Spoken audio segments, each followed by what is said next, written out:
গার্লফ্রেন্ডকে নিয়ে মার্কেট করছি, এটা তেমন কিছু না। গার্লফ্রেন্ড মানেই মাঝে মাঝে মার্কেট করে দেওয়া। এমন সময় এক সাংবাদিক সামনে দাঁড়িয়ে প্রশ্ন করলো, বাবিকে নিয়ে কেনাকাটা কেমন চলছে? আমি তখন রেগে গিয়ে সাংবাদিককে বললাম, বাবি হইলে কবেই না তালাক দিতাম।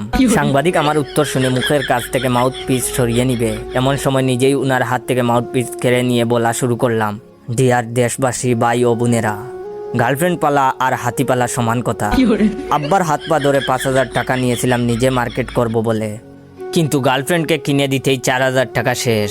পায়ের সেরা স্যান্ডেল খুলে ক্যামেরার সামনে গিয়ে ধরে বললাম, এই যে দেখুন আমার স্যান্ডেলের অবস্থা। প্রত্যেক দিন ছিঁড়ে গেলে মুচির কাছে যাই সেলাই করতে।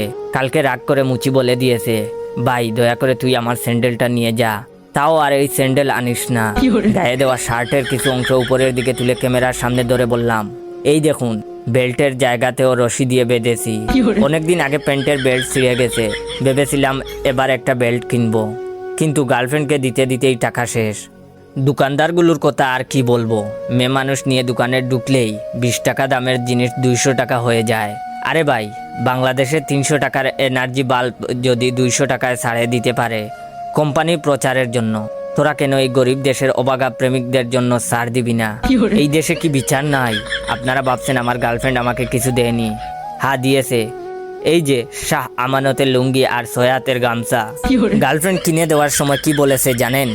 গরমের এই সময় বাতাসের প্রবাহ ভালো চলাচল করার জন্য নাকি তার এই ব্যতিক্রমী উপহার। সাথে আরো বলেছে, ওর যদি ক্ষমতা থাকতো তাহলে বাংলাদেশের সকল প্রেমিকাকে বলে দিত তাদের প্রেমিককে লুঙ্গি উপহার দিতে। আরো কিছু বলতে যাব এমন সময় সেই সাংবাদিক আমার পা ধরে বলল, ভাই আপনার দোহাই লাগে, ভাই আমার চাকরিটা খাইয়েন না। যা বলার ইতিমধ্যে লাইভে বলে ফেলেছেন।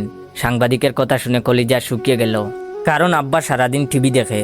যদি কোনোভাবে এই সংবাদ দেখে ফেলে তাহলে এবার পিঠের উপরে উঠবে।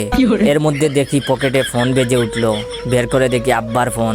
বয়ে শরীর কাঁপতে লাগলো। পাশে তাকিয়ে দেখি গার্লফ্রেন্ড ও দৌড় দিছে। ফোন রিসিভ না করে রেখে দিলাম।